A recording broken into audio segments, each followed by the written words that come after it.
Welcome to my channel.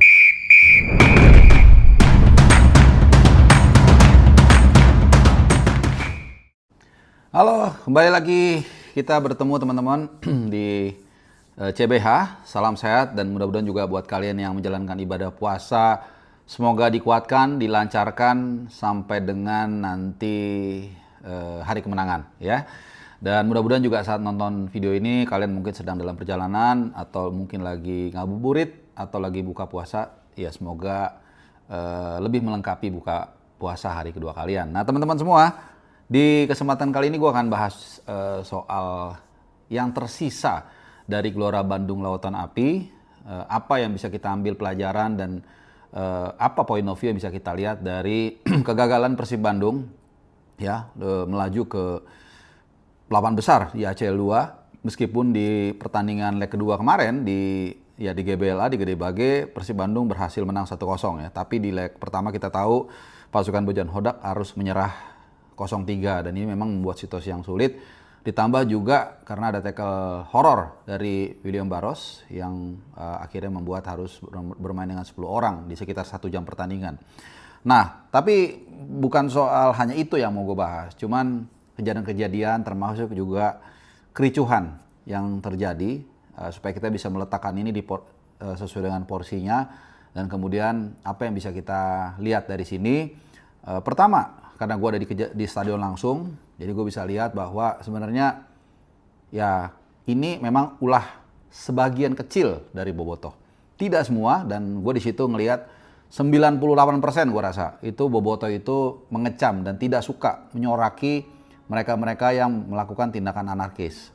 Kalau banter-banteran, ceng-cengan itu biasalah, di seluruh dunia pun seperti itu. Gua di situ kan juga duduk malah lucu ya mendengar Bobotoh itu kalau ngebodor lah istilahnya ya, seperti itu normal biasa. Tapi kalau sampai kemudian turun ke lapangan, kemudian melakukan anarkis, bahkan memukul salah seorang jurnalis, ini konsekuensinya sangat besar. Nanti ya di sini akan kita bahas ya. Dan gue yakin kita harus mulai belajar untuk mengakui bahwa itu memang terjadi dan harus dieliminasi. Harus dibikin mereka itu, jangan sampai mereka itu malah merasa bangga atau kita diamkan karena itu bagian dari entitas kita, nggak boleh gitu. Dan gue lihat kemarin Bobotoh 98% lah ya, mungkin 99 itu sudah cukup dewasa. Bahkan Bojan Hodak pun setelah pertandingan kan mengatakan hanya 100 orang yang akhirnya membuat seolah-olah ini ulah seluruh Bobotoh, padahal enggak. Ini sekali lagi gue ada di lapangan langsung, makanya bisa ngelihat dan bisa bercerita secara proporsional. Jadi menurut gue sangat respect dengan sikap super mayoritas Bobotoh ini yang mengecam apa yang dilakukan oleh sekelompok orang, dan itu harus kita biasakan. Karena orang akan respect kalau kita sendiri di entitas tersebut yang menegur oknum tersebut gitu. Kalau yang mengecam misalnya fans lain kan nanti ada konflik of interest. Oh, gara-gara fans lain jadi menyerang kan, seperti itu ya. Tapi kemarin gue lihat nggak seperti itu.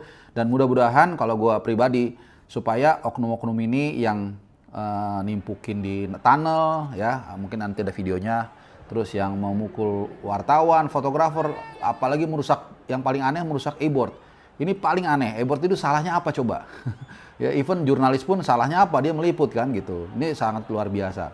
Dan pasti hukuman akan dijatuhkan, dan bukan hanya soal hukuman tapi juga citra dari sepak bola kita. Apalagi gue sempat dengar info katanya kita berambisi atau berniat untuk menjadi tuan rumah Piala Asia 2031. Nah kalau seperti ini kan pasti memudarkan peluang tersebut ya. Dan kemudian juga kita lihat bagaimana kita tidak belajar dari ini, kita semua ya, bukan hanya fans 1-2 fans, tidak pernah belajar dari kejadian Kanjuruhan. Ya kita tahu bagaimana saat itu memakan korban jiwa yang luar biasa banyak, dan kemudian juga mungkin perbekalan dari setiap steward juga perlu diperbaiki untuk menangani hal tersebut, dan kemudian tentunya juga dari klub. Nah kenapa gue tekankan ke klub juga, karena kenapa AFC, FIFA dan lain-lain, UEFA kalau ada kayak gitu-gitu tuh menimpakan dendanya itu atau hukumannya ke klub. Karena klub yang punya hajatan, dia yang punya teritori di situ. Jadi mereka yang harus bertanggung jawab, mengendalikan, mengontrol fansnya itu gitu. Dan itu apalagi sekarang kan udah jelas itu semuanya 100% fans Persib ya Bobotoh. Jadi itu tanggung jawab klub gitu untuk bagaimana get rid of, ya menyingkirkan oknum-oknum yang hanya segelintir tapi kemudian terkadang merusak semuanya gitu. Jadi memang kalau gue sendiri gue akuin ya, bukan karena Persib itu bagian dari Indonesia atau bagian dari kita wakil Indonesia, tapi memang keputusan wasit ini memang banyak yang sangat kontroversi. Gue udah jelasin di video sebelumnya, misalnya soal waktu ada serangan di menit terakhir babak pertama itu kan ketika corner harusnya tetap dikasih, nggak dikasih. Kemudian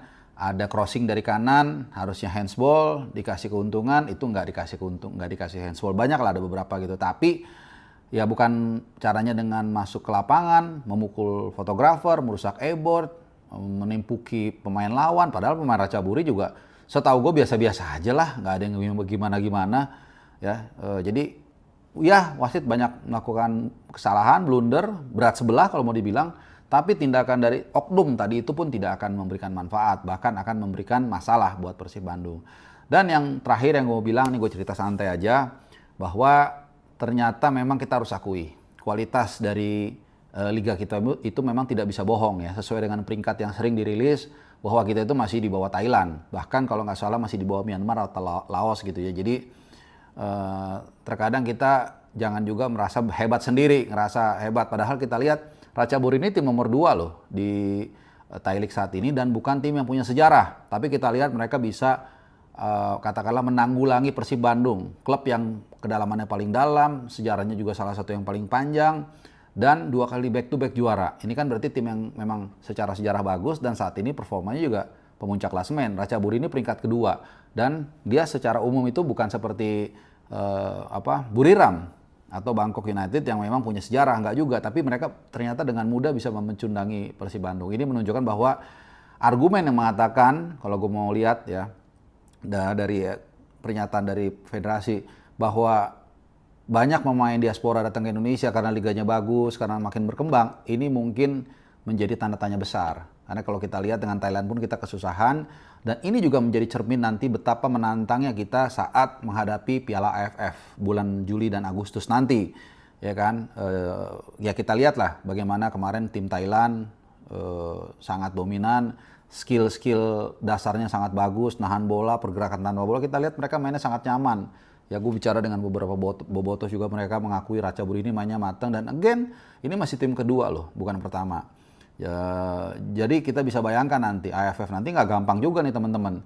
Bahkan Vietnam pun juga sama. Kita lihat di Piala Asia U23 kemarin mereka tampil sangat luar biasa dengan pelatih asal Korea Selatan Kim Sang-sik yang waktu itu sempat semifinal kalau gue nggak salah atau perempat ya gue lupa, lawan Saudi itu 120 menit mereka main nggak ada bedanya ritmenya. Kencang terus, ini luar biasa. Jadi dari sini pun kita bisa lihat betapa masih banyak PR sebenarnya yang harus kita kerjakan untuk bisa menjadi yang terbaik gitu loh. Walaupun memang kita sempat dibikin sangat euforia dengan keberhasilan kita di Piala Asia Senior, di U23 dan juga lolos ke round 4 di kualifikasi Piala Dunia. Tapi ternyata fondasinya itu memang masih sangat kropos ya, terutama di pembinaan usia dini dan juga di liga kita yang ternyata ya yang digembar-gemborkan kan hanya VAR gitu, tapi ternyata masih banyak PR-nya gitu teman-teman. Oke, itu aja apa yang tersisa dari GBLA, jadi kita bisa melihat lebih luas lagi dan ke depan kira-kira tantangan apa yang akan menanti kita. Dan tentunya teman-teman, sekali lagi terima kasih buat kalian yang sudah nonton. Kalau kalian ada yang di jalan lagi pulang dari kantor, hati-hati, semoga selamat sampai di tujuan dan sampai nanti, adios.